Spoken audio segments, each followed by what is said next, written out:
Collection 74.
Nyimbo za Mungu 287.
Tunawatakia makutano ya magharibi mujina la Yesu Kristo.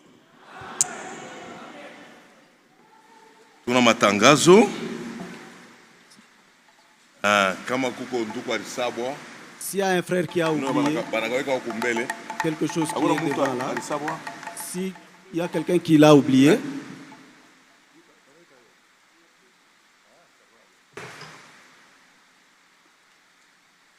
banduku balisafiri Mungu alibachunga banapikia Mungu asante. Les frères qui ont voyagé, que Dieu les a gardés, ils remercient Dieu.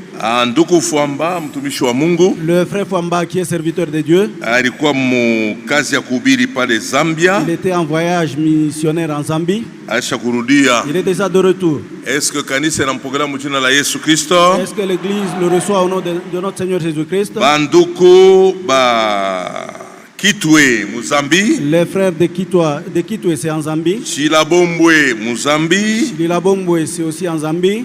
Na banduku bakawama ya Lubumbashi, bari tulamukia munjina la Yesu Kristo. Ils sont tous salués au nom de Jésus-Christ. Nduku Arsène Ngoi anapikia Bwana asante. Le frère Arsène Ngoi remercie le Seigneur. Kisha maombi ya kanisa, Mungu anampatia kazi. Dieu lui a donné l'emploi après la prière de l'église. Nduku Lunda Chakala, le frère Lunda Kiakaba. Yeye ni mtumishi wa Mungu pale Nseke. Il est serviteur de Dieu en Nseke. Na nduku Nzeba Deni. Et le frère Nzeba Deni. Bote wanatokea pale makutano ya Nseke. Tous viennent de l'assemblée de Nseke et sont parmi nous. Tabaomba bapate kushimama. Je demande aux frères de se lever. Nduku Kiakaba. Il s'agit du frère Kiakaba. Na nduku Nzeba. Et le frère Nzeba. Beko pale. Ils sont là. Banduku banatokea pale Nseke. Les frères viennent tous de Nseke. Est-ce que makutano na bapokela mujina la Yesu Kristo? Est-ce que l'église le reçoit au nom du Seigneur Jésus-Christ? Karibu katikati yetu. Bienvenue parmi nous. Banahitaji dada moja juu ya kutumika kazi ya nyumba. Il y a offre d'emploi pour une sœur qui pourra travailler comme ménagère. Ndugu Musumba Hilaire. Le frère Musumba Hilaire. Mtumishi wa Mungu pale Kasimone. Serviteur de Dieu de Kasimone. Alikuwa kule mu weekend. Il y était ce week-end. Banduku na badada ma makutano Kasimone baritulamkia mujina la Yesu Kristo. Les frères et sœurs de Kasimone nous ont salués au nom de Jésus-Christ. Nduku Banza Fiston. Le frère Banza Fiston. Anapikia Mungu asante. Il remercie Dieu. Anasema mtoto yake. Il dit que son enfant aliingisha bille. Il a introduit une bille dans les narines. Mais Mungu alisaidia. Mais Dieu l'a assisté. Nduku aliweza kuitosha na nakinga maisha ya mtoto. Dieu a retiré la bille et Dieu a épargné la vie de l'enfant. Nduku Musapudi. Le frère Musapudi. Yeye ni pasteur wa Kabondo Dianda. Il est le pasteur de Kabondo Dianda. Il a téléphoné. Et il nous a salués au nom de Jésus-Christ. Dada Élisée anapikia Bwana asante. La sœur Élisée remercie le Seigneur. Dada alivunjikaka mukulu ya kuume. Elle a connu une fracture à la jambe droite. Ndugu Mukaku alimwombea. Et le frère Mukaku avait prié pour le cas. Bamunganga balimutunza. Les médecins l'ont soigné. Hapa tuko nasema dada yetu anaanza kutembea mzuri. Maintenant notre sœur marche convenablement.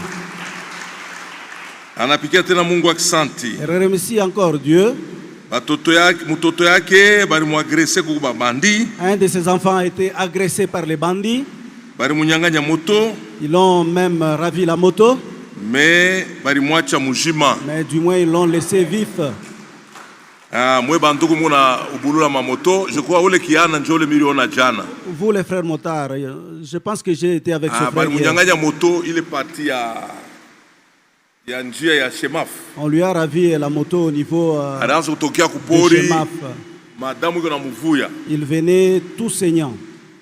Kama unabeba bantu unaona banaweza wao tuchofe huko, tuchofe huko. Si vous prenez des clients qui ne hata banakulaka $1000, même s'il s'agit d'une grande somme, il faut refuser mon frère.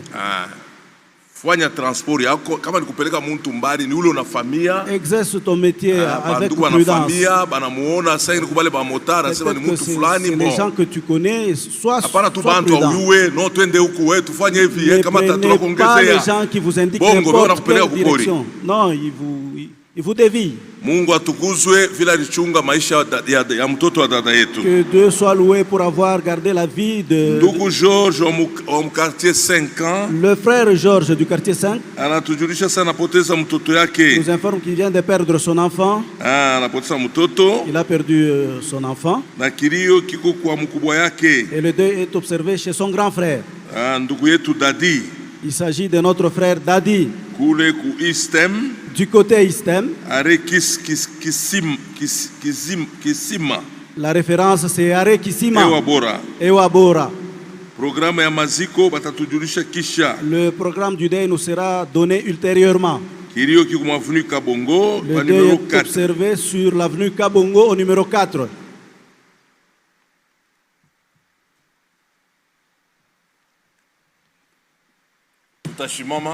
Lèvons-nous tous. Somme. Zaburi. Somme 23. Zaburi makumi mbili na tatu.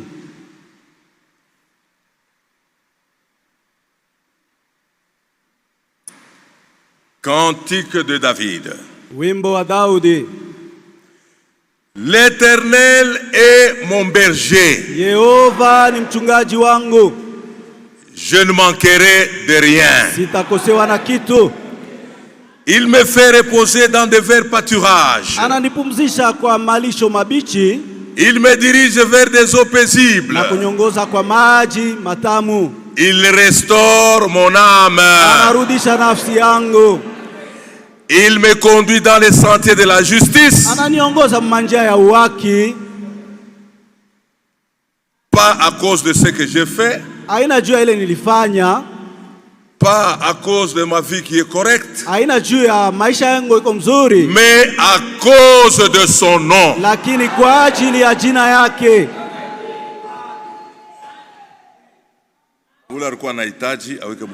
Celui qui est venu avec une requête, il peut simplement lever la main. Et je vais prier. Mungu Baba aliye juu mbingu. Dieu notre Père céleste. Tunasoma ni mambo ya kweli. Ce que nous venons de lire, c'est la vérité. Wewe ndio mchungaji mwema. C'est toi le bon berger. Vile tunafika hapa. Comme nous sommes arrivés ici, kila mtu anaweza kushuhudia sema, chacun de nous peut témoigner kuanzia asubuhi que depuis le matin kufika na hii wakati anafika hapa jusqu'à cette heure-ci, we Mungu ulikuwa mchungaji mwema. Tu as été pour lui un bon berger. Jina lako litukuzwe. Que ton nom soit loué. Kusudi mui kizazi. Pour que dans cet âge, tukue bale bantu wanatembea mu programu yako. Soyons ceux-là qui marchons dans ton programme. Jina lako litukuzwe. Que ton nom soit loué. Wakati kunakuya, quand tu reviendras, atukue mbele ya mutu. Quand nous venons ici, ce n'est pas en présence d'un homme, nous venons en ta présence. Voilà pourquoi nos mains sont levées. Toi, tu connais chaque requête. Au nom de Jésus, que chaque requête trouve solution. Merci au notre Dieu. Nous voulons écouter ta parole. Bénis notre frère Albert. Pense à nous qui écoutons aussi. Que tous soyons enseignés par toi, notre Dieu. Guéris les malades. Sauve ceux qui sont perdus. Que nous avons prié au nom de notre Seigneur Jésus-Christ. Amen. Amen. Pouvez vous asseoir. J'invite le frère Albert qu'il veuille s'approcher.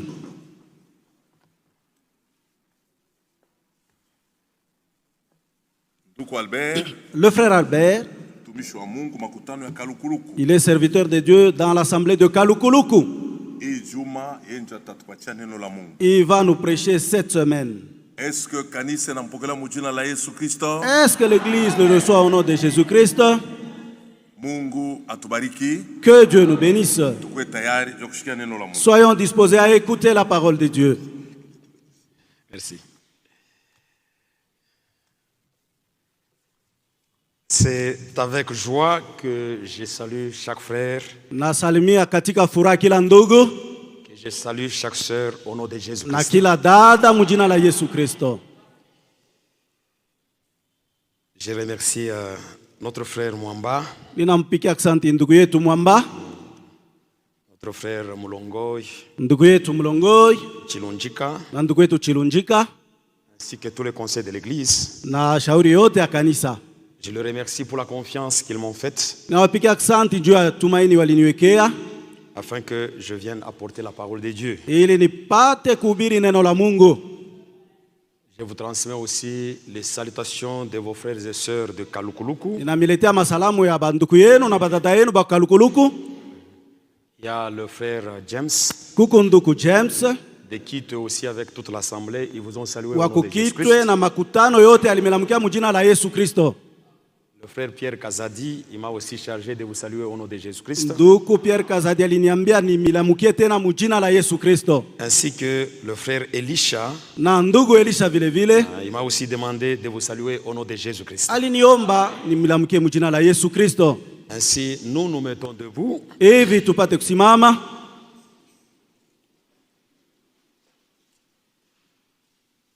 Nous ouvrons nos Bibles dans Jean chapitre 3. Tufungule mabiblia yetu Yohani sura ya 3. Nous pouvons commencer à partir du verset 3. Tutaanzia hapa mstari wa 3.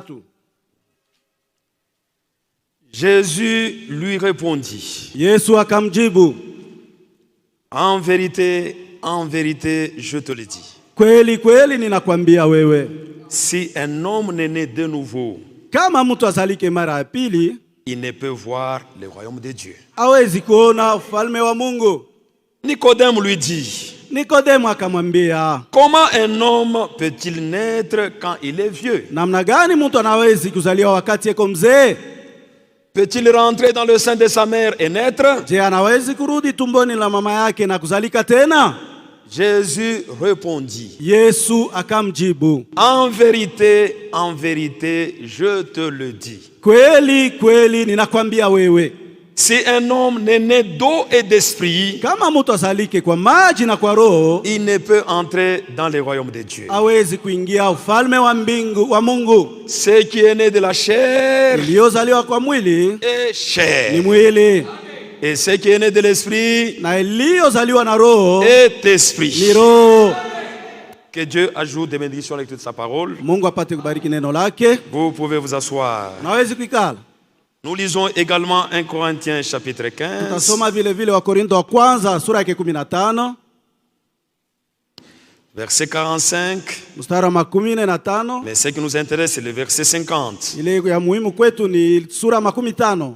C'est pourquoi il est écrit, Ndio kwa maana imeandikwa, le premier homme, Adam, mtu wa kwanza Adamu devint une âme vivante. alikuwa nafsi iliyo hai, Le dernier Adam na Adamu wa mwisho est devenu un esprit vivifiant. alikuwa roho yenye kuleta uzima.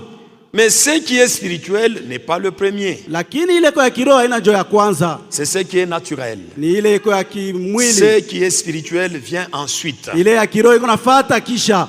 Le premier homme, Mtu wa kwanza tiré de la terre, alitoshwa ku udongo, est terrestre. ni wa udongo. Le second homme Ule mtu wa pili est du ciel. ni wa mbingu. Tel est le terrestre, Paka vile wa dunia eko, tels sont aussi les terrestres. ndio vile na wa dunia weko. Tel est le céleste, Vile wa mbingu weko, tels sont aussi les célestes. ndio vile na wa mbingu nao weko. De même que nous avons porté l'image du terrestre, Hivyo hivyo tulibeba picha aliye chini, nous porterons aussi l'image du céleste. hivyo hivyo tutabeba na picha ya wajuu. Ce que je dis, Inawaambia frère, ndugu, c'est que ni la chair et le sang mwili na damu ne peuvent hériter le royaume de Dieu. habiwezi kurithi ufalme wa Mungu, Et que la corruption n'hérite pas l'incorruptibilité. na uharibifu hawezi kurithi kuharibika. Ce qui est né de la chair est chair. Iliyozaliwa na mwili ni mwili. Et ce que je dis, frère, Inawaambia ndugu, c'est que ni la chair et le sang mwili na damu ne peuvent hériter le royaume de Dieu. habiwezi kurithi ufalme wa mbingu. Que Dieu ajoute des bénédictions avec toute sa parole. Mungu abariki neno lake. Nous allons parler sur ce qui est né de la chair et chair. Et ce qui est né de l'esprit est esprit. Nous voyons déjà là 2 dimensions. Mes frères et sœurs, comme nous venons de le lire, il n'y a rien à aménager. Absolument rien à aménager. Là, c'est Jésus qui a dit à Nicodème, tout ce qui est né de la chair, tout homme né de la femme, quel qu'il soit, que tu sois beau, que tu sois alphabète, que tu sois analphabète, que tu sois riche, que tu sois pauvre, que tu sois poli, que tu sois impoli, tout ce qui est né de la chair, absolument tout, et tout ce qui est issu de la chair, absolument tout, n'héritera pas le royaume de Dieu. Amen. Ce qui est né de la chair est chair. Et ce qui est né de l'esprit est esprit. Ce qui est né de la chair par rapport à toi et moi, c'est ce qui est venu en premier. Ce qui vient après, ça doit être ce qui est né de l'esprit. Aujourd'hui, la chrétienté est caractérisée beaucoup plus par la chair. Aujourd'hui, la chrétienté est caractérisée beaucoup plus par le désir de la chair. Aujourd'hui, la chrétienté, c'est un danger. La chrétienté aujourd'hui est beaucoup plus caractérisée par un caractère charnel. Et nous avons à faire face aux esprits séducteurs. Nous faisons face à des doctrines étrangères, des doctrines des démons, comme la Bible le dit dans 1 Timothée chapitre 4. 1 Timothée chapitre 4. Mais l'Esprit dit expressement que dans le dernier temps, quelques-uns abandonneront la foi pour s'attacher à des esprits séducteurs et à des doctrines de démons. Non seulement ça, aujourd'hui, si nous essayons de voir, la chrétienté est aussi caractérisée beaucoup plus par des caractères charnels. 2 Timothée chapitre 3, le verset 1. Sache que dans le dernier jour, il y aura des temps difficiles. Car les hommes seront, les hommes seront égoïstes. C'est un caractère. Les hommes seront amis de l'argent. C'est un caractère. Les hommes seront fanfarons, hautains, blasphémateurs, rebelles à leurs parents, ingrats, irréligieux, insensibles, déloyaux, calomniateurs, intempérants, cruels, ennemis des gens de bien, traîtres, emportés, enflés d'orgueil, aimant les plaisirs plus que Dieu, ayant l'apparence de la piété, mais reniant ce qui en fait la force. Éloigne-toi de ces hommes-là. Tout ce que nous venons de lire, c'est le tableau. Le tableau de caractéristiques des hommes actuellement. Ainsi, face à tout cela, mes frères et sœurs, et il nous a porté du message. Dans le message biblique du temps de la fin, il y a un objectif à atteindre. Tout croyant qui se dit croyant du message biblique du temps de la fin doit saisir l'objectif. Quand bien même tu es dans ce corps, attendant le retour de Jésus-Christ, tu dois marcher avec l'objectif de Dieu. Amen. Amen. Tu dois marcher avec l'objectif de Dieu. Tel que tu es là, ma soeur, tu dois te dire, tout au fond de toi-même, que je marche avec l'objectif de Dieu et je suis porteur du but à atteindre par Dieu. Parce que nous sommes un peuple appelé. Un peuple appelé selon le dessein de Dieu. Amen. En rapport avec l'objectif. Lettre circulaire 56. Lettre circulaire 56. Page 10. Paragraphe 1. Paragraphe yake ya kwanza.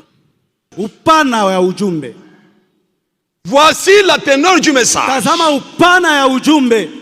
C'est pourquoi Joko maana sortez du milieu d'eux. Tokeni katikati yao. Est-ce que nous sommes de ceux-là qui sont sortis? Je tukubale balitoka. J'aimerais entendre votre amen. Ninapenda kusikia amina yenu. C'est pourquoi sortez du milieu d'eux. Soyez séparés, dit le Seigneur. Ne touchez pas à ce qui est impur. Ce n'est qu'après cela. Ce n'est qu'après cela que Dieu. Quelle promesse? Et moi je vous accueillerai. Donc, après avoir nous sommes sortis du monde. Nous sommes sortis des dénominations. Nous sommes sortis de nos coutumes. Nous sommes sortis de nos traditions. Nous sommes sortis pourquoi? Ce n'est pas pour seulement rester dans un bâtiment tabernacle. Si nous sommes sortis du monde, nous sommes sortis, c'est pour que Dieu, après que nous ayons sorti, que Dieu puisse nous agréer.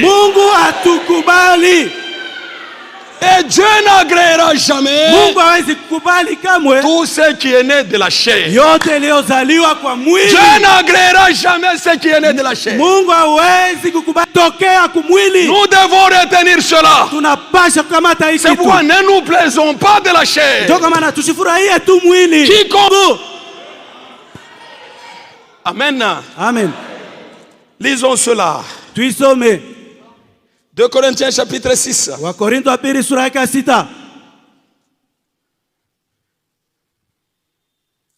2 Corinthiens chapitre 6. On y va carrément au verset 17. Ou remontons un peu. Verset 14. Ne vous mettez pas avec les infidèles sous un joug étranger.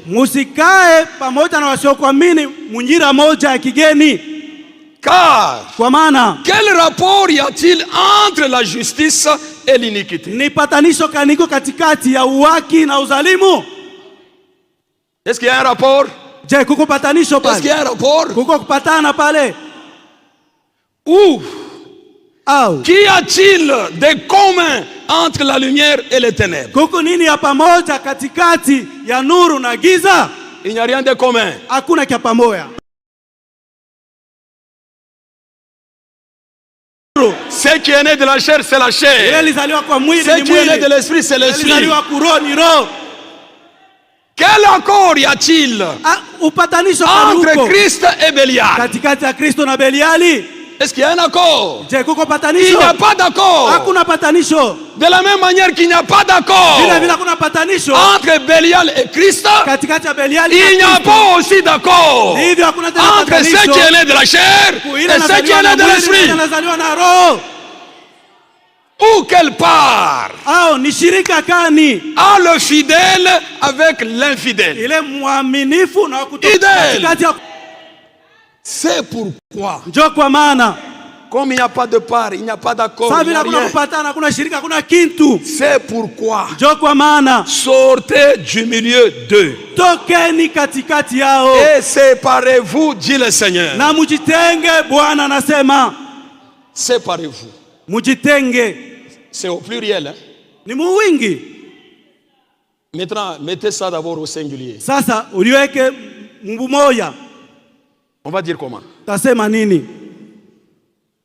Au singulier, on va dire quoi? C'est par toi. C'est par toi. C'est mon problème. Donc moi-même là, moi-même. J'ai séparé de la voix de Dieu. On doit se séparer. Il y a ce que Dieu veut. Il y a ce que l'homme veut. Il n'y a pas de part entre ce que Dieu veut et ce que l'homme veut. Nous n'avons pas à aménager. On n'a pas à aménager. Nous devons sortir et nous devons nous séparer. C'est une obligation. Le compromis. Tous les compromis qu'on fait en rapport avec tout ce qui est, sortez du milieu d'eux et séparez-vous, dit le Seigneur. Ne touchez pas à ce qui est impur et vous accueillerez.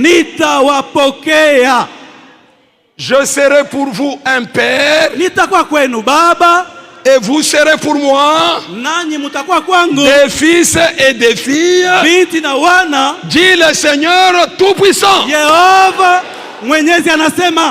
Après qu'on est sorti, après qu'on se soit séparé, il y a la promesse de nous accueillir. Il y a la promesse de nous agréer. Quand Dieu t'agrée, ma soeur, écoutez-moi. Quand Dieu t'agrée, mon frère, écoute-moi. Quand Dieu t'agrée, la preuve que Dieu t'a agréé, il doit déceler du Saint-Esprit. Le scellement du Saint-Esprit aujourd'hui n'est pas une illusion. C'est une réalité. C'est une expérience et ça doit être ton expérience. Et Dieu n'agréera jamais. Frères et sœurs, Dieu n'agréera jamais. Et Dieu ne scellera jamais ce qui est de la chair. C'est comme un directeur qui demande à son secrétaire d'écrire une lettre qu'il doit envoyer. Ah, merci. Qu'il doit envoyer peut-être, moi je ne sais pas, à un des partenaires. Le secrétaire doit avoir la pensée. La pensée de son directeur. Et quand il écrit la lettre, la lettre doit refléter la pensée de son directeur.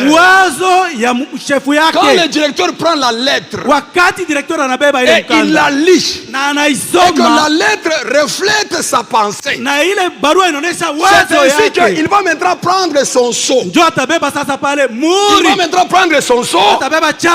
Il va approuver la lettre. Il va sceller la lettre. Et il va signer. C'est ça que Dieu est en train de faire avec nous. Pas avec tout le monde. Avec les croyants du message.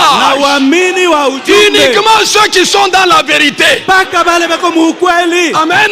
Amen. Dieu est en train de poursuivre avec toi son œuvre dont il est en train de l'achever. Et Dieu achève son œuvre en toi.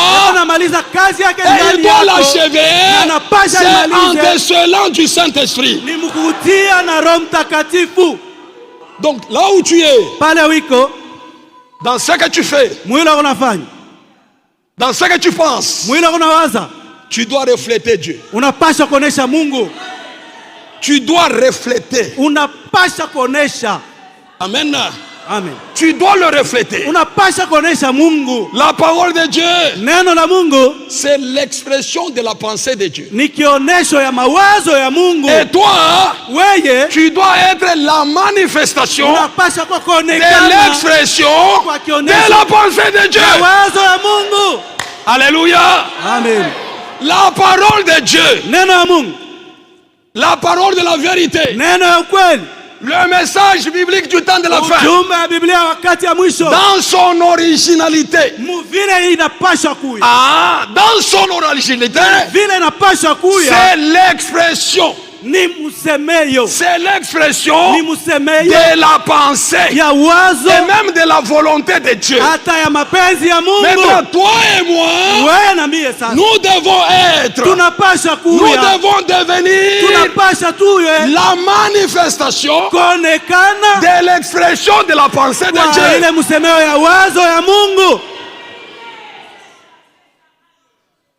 Amen. Amen. Que ce soit dans n'importe quel domaine. Dans le mariage. Ceux qui ont l'expression de la pensée de Dieu. C'est nous. Que ce soit en rapport avec doctrine, en rapport, que ce soit en rapport avec la vie humaine. Ceux qui ont réellement l'expression de la pensée de Dieu, ce ne sont pas les dénominationnels. C'est toi. C'est toi, mon frère. Amen. Amen. Ainsi, après qu'on est sorti et qu'on se soit séparés, Dieu doit nous agréer. Dieu doit nous accueillir. Et Dieu n'agréera pas ce qui est de la chair. Dieu agréera ce qui vient de l'esprit.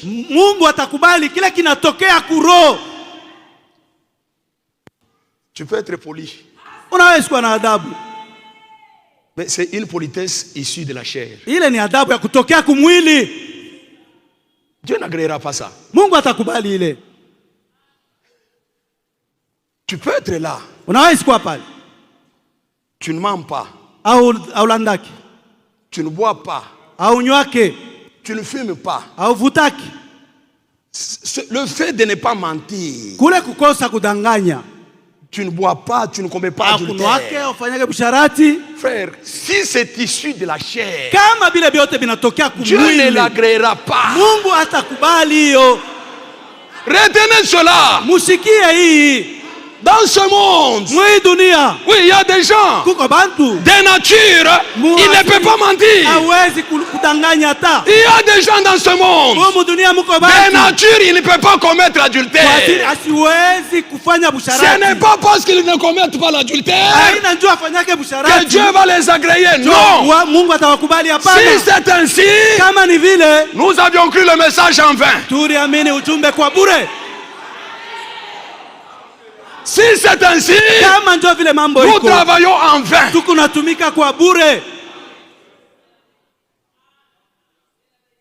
Amen.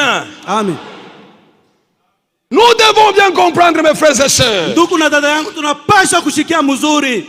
Le contexte est placé, le message dans son contexte. Amen. Lisons.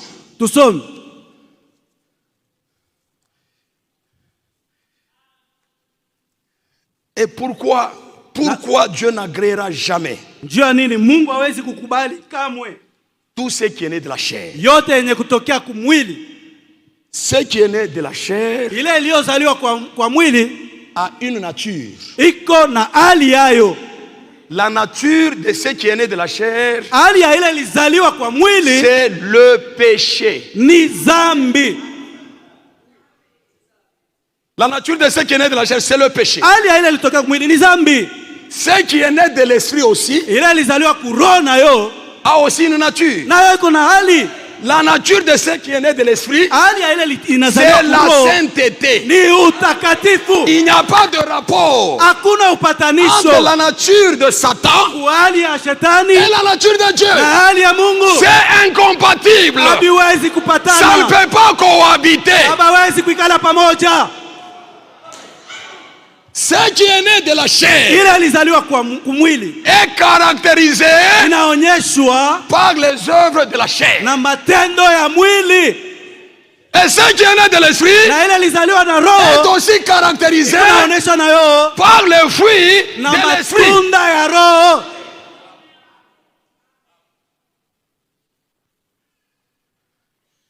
Donc, si on dit,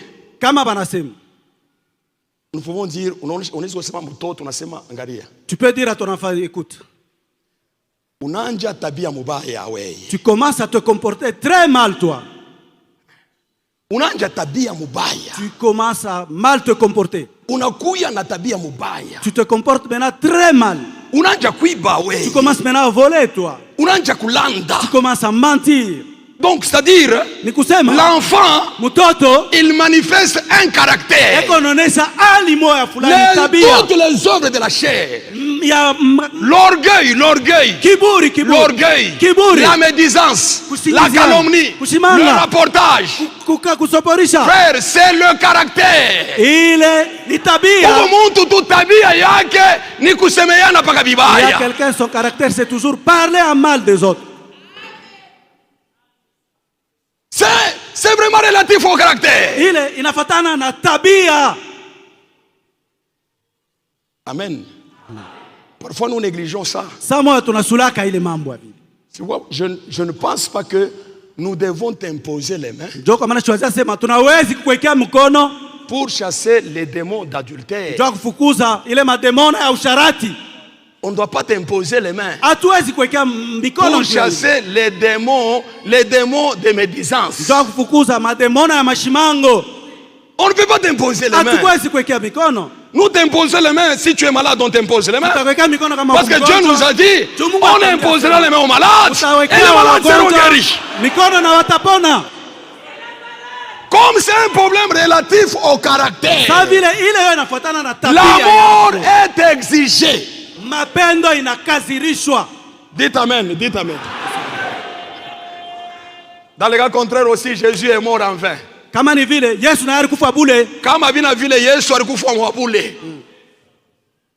Par rapport à toutes les œuvres de la chair qui caractérisent ce qui est né de la chair, l'amour est exigé et l'amour est obligatoire. S'il n'y a pas la mort, même si tu crois le message, tu ne tiendras pas. Demain après demain, il y aura l'hypocrisie. C'est pourquoi beaucoup de gens ne réussissent pas. Pourquoi? Parce qu'ils ont contourné la mort. Et c'est ce que le diable est. Avant la mort de Jésus à la croix, le diable était païen. Mais après que Jésus est mort à la croix, le diable est devenu religieux.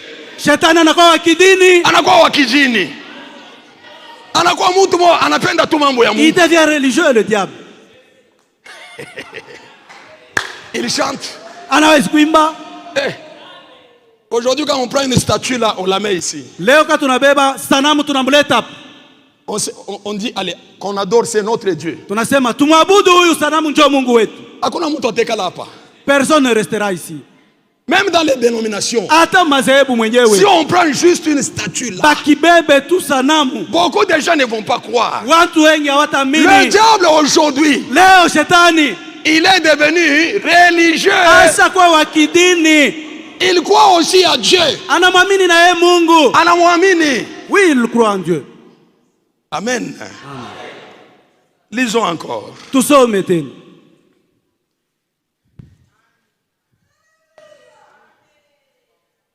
Si nous prenons la lettre circulaire 41.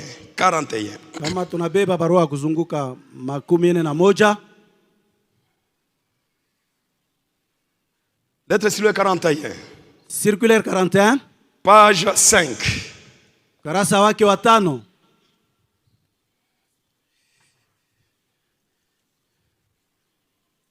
Page 5.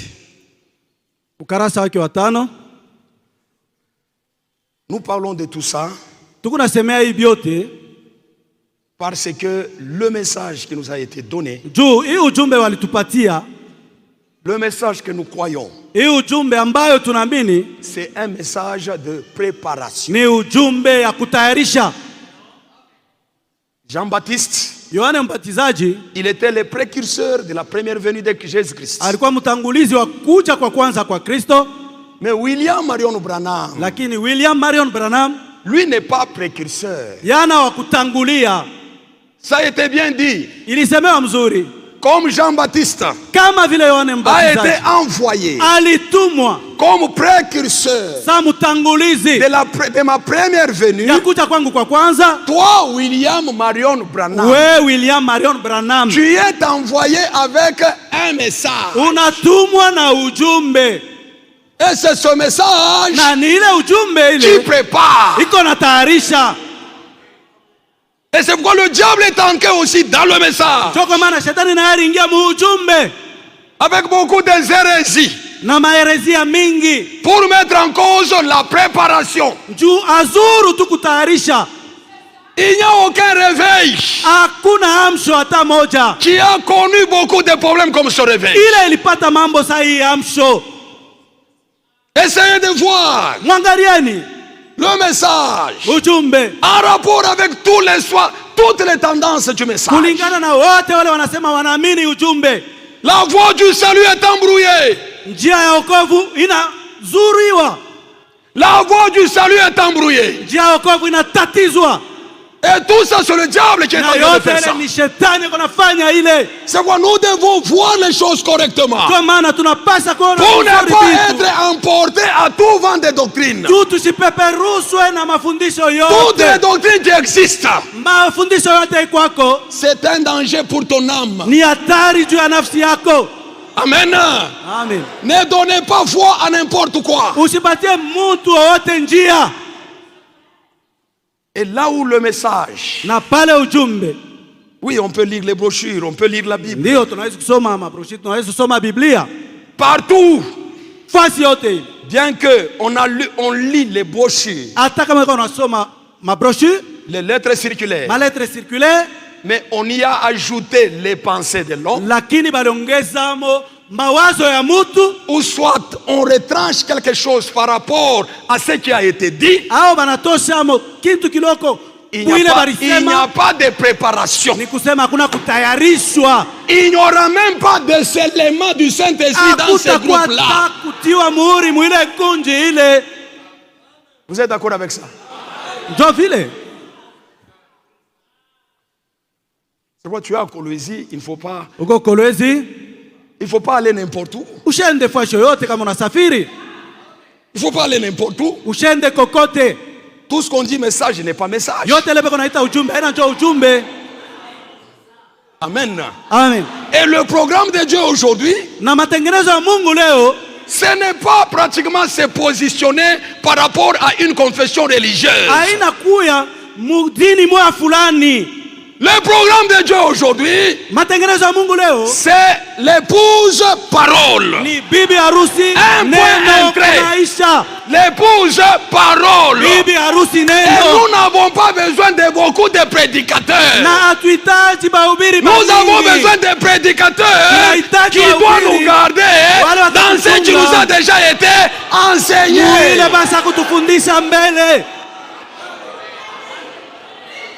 C'est pas par prestige que nous prêchons. Non. Même si nous devons prêcher, on doit saisir l'objectif. On doit saisir le but pour amener le peuple de Dieu à expérimenter cela. Dans le cas contraire, nous sommes en train de tourner dans un cercle vicieux. Mungu atusaidie. Que Dieu nous vienne en aide. Le temps est très dangereux. Même quand vous prenez la pyramide, nous sommes au temps où vraiment c'est rétréci. Écoutez ce que l'homme de Dieu dit. Ewald Frank. Au début du jour du salut,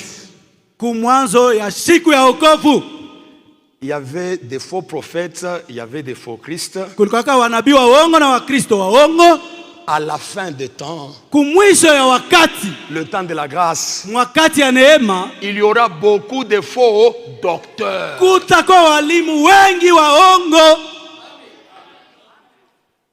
Et vous allez voir que dans le message, tout le monde a tendance d'enseigner.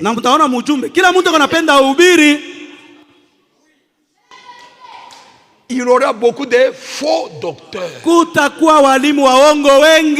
Chaque docteur, il veut ramasser quelque chose et faire de ça une doctrine. C'est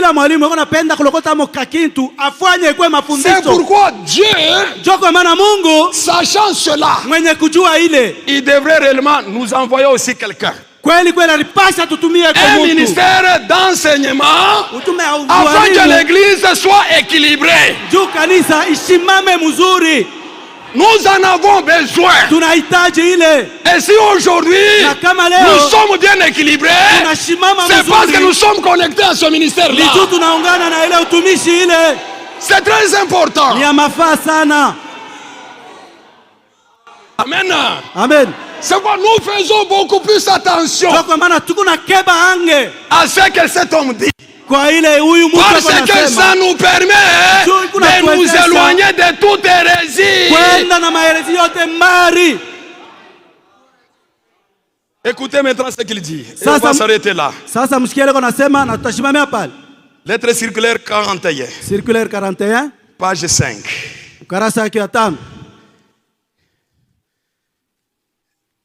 Je vais un peu en bas. Dans différents épîtres, Paul se rapporte à tous ceux qui souillent l'homme. Comme par exemple dans Romains chapitre 1, versets 29 à 32. Étant rempli de toute injustice, de méchanceté, de cupidité, de malice, plein d'envie, de meurtres, de querelles, de fraudes, de mauvaises mœurs, médisants, haïssables pour Dieu, outrageux, hautain, vantard, inventeur de mauvaises choses, désobéissant à leurs parents, sans intelligence, ne tenant pas ce qu'ils ont promis, sans affection naturelle, sans miséricorde, qui ayant connu la justice, sentence de Dieu, que ceux qui commettent de telles choses sont dignes de la mort. Non seulement ils les pratiquent, mais encore ils trouvent leur plaisir en ceux qui les commettent. Dans Galates 5, depuis le verset 19, l'apôtre décrit les deux sphères de l'être humain. Deux sphères. Celle de la marche dans l'esprit et celle de la marche selon la chair. Ce qui est né de la chair et ce qui est né de l'esprit, je m'adresse à l'église élue. Vous regardant, j'ai dit que vous êtes déjà nés de nouveau. Et nous voulons mettre l'accent sur quelque chose. La manière d'être d'une sphère alimoya résiste à la manière de l'autre. Ne peut s'y soumettre. C'est pourquoi l'Écriture parle d'une lutte entre ces deux manières de vivre et termine en présentant aux croyants l'ancien et le nouvel homme avec toutes les particularités de chacun.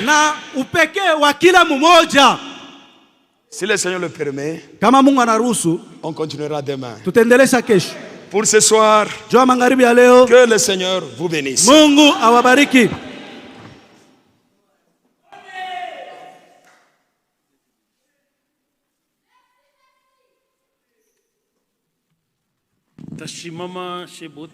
Lèvons-nous tous ensemble.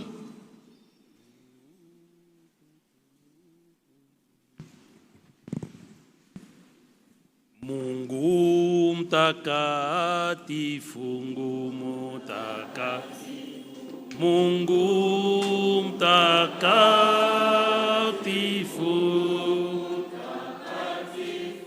Mungu mtakatifu,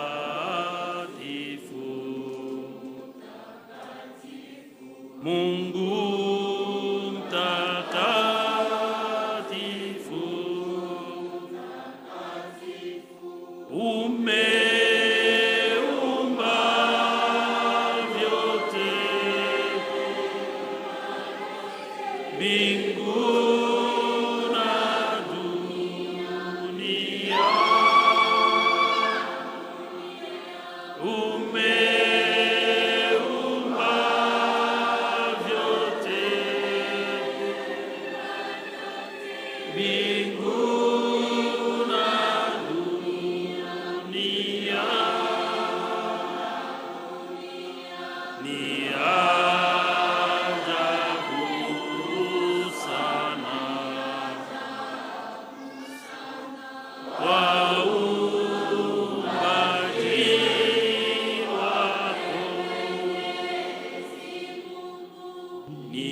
Mon frère et ma soeur bien-aimés, nous sommes nés fils des hommes. Dans Jésus-Christ, nous y naissons pour la deuxième fois et devenons enfants de Dieu. L'objectif de Dieu, kila alikuwa nacho yule ya mtu qu'il avait sur l'homme, ni kumrudishia esprit yake. c'est lui ramener son esprit. Angalia vile unatembea, observe ta marche, ta conduite. Roho yako inapenda mambo ya Mungu? Est-ce que ton cœur préfère les affaires de Dieu? Kama unapenda mambo ya Mungu, si vous aimez les affaires de Dieu, est-ce que roho yako unakusukuma kuheshimia ile Mungu anasema? Est-ce que ton cœur te pousse à obéir à la parole de Dieu? Na wakati unafanya le contraire, roho yako unahuzunika? Et s'il s'agit du contraire, quelle est la réaction de ton cœur? C'est par là qu'il faut reconnaître qu'il y a la vie en toi. Si l'esprit de Dieu entre en toi, et la lutte commence par là.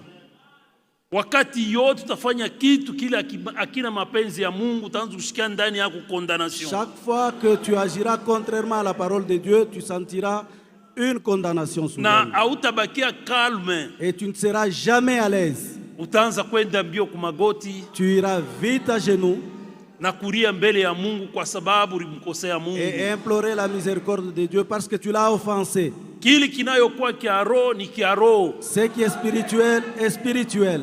Kia mwili ni kia mwili. Et ce qui est charnel est charnel. Kama unajiplaire na mambo ya mwili, si tu te plais de la chair, ukunenda mabar bushiku, fréquentant les bars nuitamment, ungari na banamuke bali kunatembea nabo bakidunia, tu continues à fréquenter des concubines dans le monde, unapitisha saa kuangalia mafilme ya buchafu, tu passes ton temps en regardant les films pornographiques. Yuwasema nduku au dada ungari mkimwili. Sache que mon frère ou ma soeur, tu es encore dans la chair.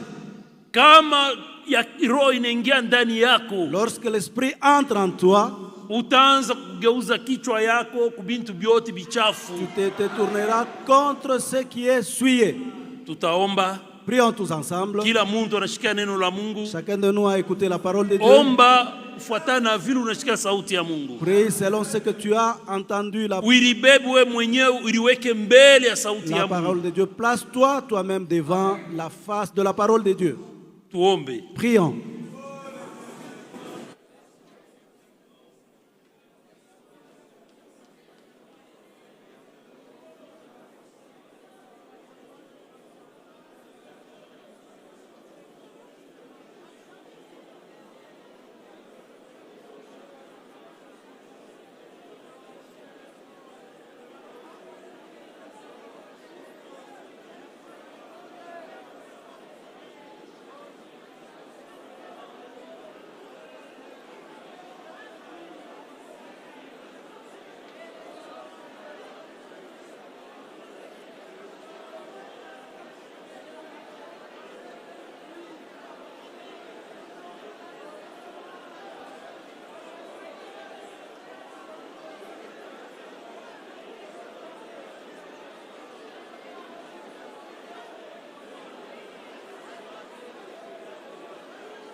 Baba na Mungu wetu aliye juu mbinguni, Dieu notre Père céleste, magharibi ya leo tunakupigia tena asante. Nous te disons encore une fois ce soir merci Kwa neno lako tunatoka kushikia. pour ta parole que nous venons d'écouter.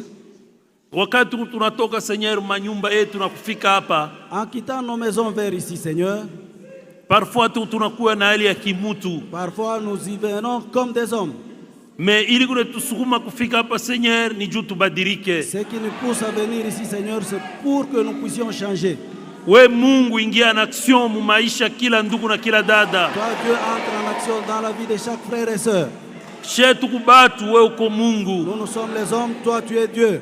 Kama we hautende, hakuna ule Bwana anaweza kutenda Si kitu. tu n'agis pas, personne ne le fera, Seigneur. Juu ulisema ndani ya neno lako, Parce que tu as dit dans ta parole, ulisema bila mimi hamtafanya kitu. tu as dit que sans moi, vous ne pouvez rien du tout. Ni bia kweli Mungu wetu. C'est vrai, oh notre Dieu. Ubadilishi maisha yetu. Puisse changer nos vies. Tutembe pa hii dunia saba watoto yako. Que nous puissions marcher sur cette terre comme tes enfants. Tosha maro yetu hamu ya dunia. Enlève à nous le désir du monde. Na byote bili bikumu dunia Seigneur. Et tout ce qui est dans le monde, Seigneur. Macho yetu yangali kumalako kwa objectif. Que nos yeux observent les promesses, l'objectif. Asante Mungu wetu. Merci notre Dieu. Tunakuomba hivi. Nous t'avons ainsi demandé. Juu ulisema tuombe. Parce que tu as dit de demander. Ubariki mtumishi wako anasema. Bénis ton serviteur qui vient de prêcher. Utubarikishe haba na shikia. Bénis nous qui avons écouté. Tunaanza kutoka na kurudia kumanyumba. Nous voulons maintenant regagner nos maisons. Uchunge kila mmoja wetu. Protège chacun de nous. Asante Bwana. Merci Seigneur. Asante Mungu wetu. Merci oh notre Dieu. Tunaomba hivi mujana la Yesu Kristo Bwana na Mwokozi. Ainsi demandé au nom de notre Seigneur et Sauveur Jésus-Christ. Amen. Amen. Bwana Mungu abariki. Que le Seigneur Dieu bénisse. Tuende na salama ya Bwana. Allons avec la paix du Seigneur.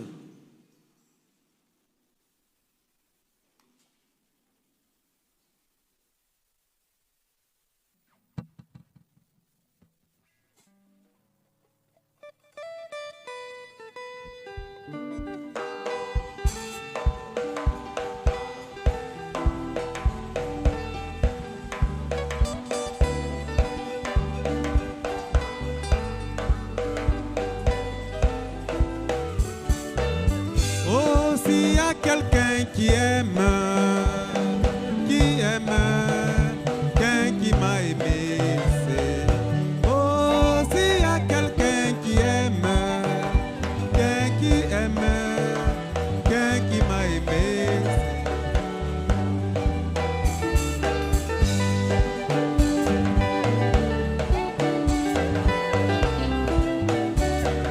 oh, s'il y a quelqu'un qui sauve. Quelqu'un qui m'a sauvé, c'est Jésus.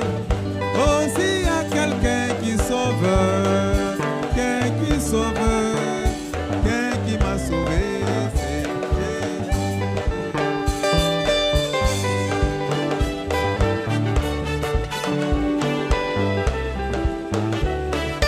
Oh, s'il y a quelqu'un qui donnait, qui m'a donné, c'est Jésus. Aussi il y a quelqu'un qui donnait, quelqu'un qui m'a donné, c'est Jésus.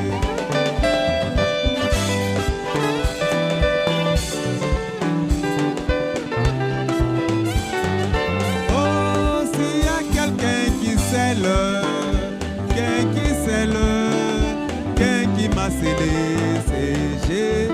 Oh, s'il y a quelqu'un qui scelle, quelqu'un qui m'a scellé, c'est Jésus.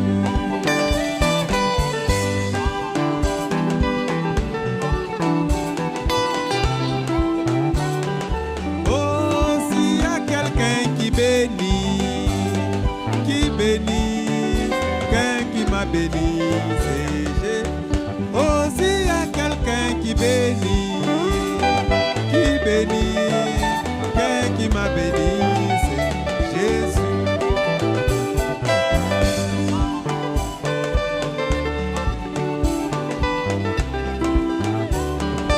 Oh,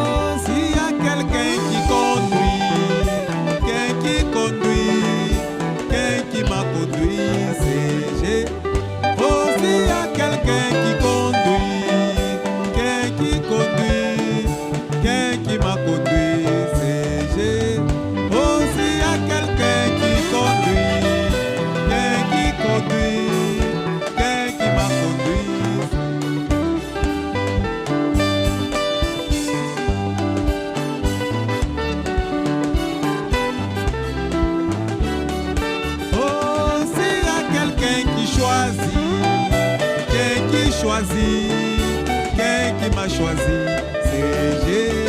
Oh, s'il y a quelqu'un qui choisit, qui m'a choisi, c'est Jésus. Oh, s'il y a quelqu'un qui choisit, qui m'a choisi, c'est Jésus. Oh,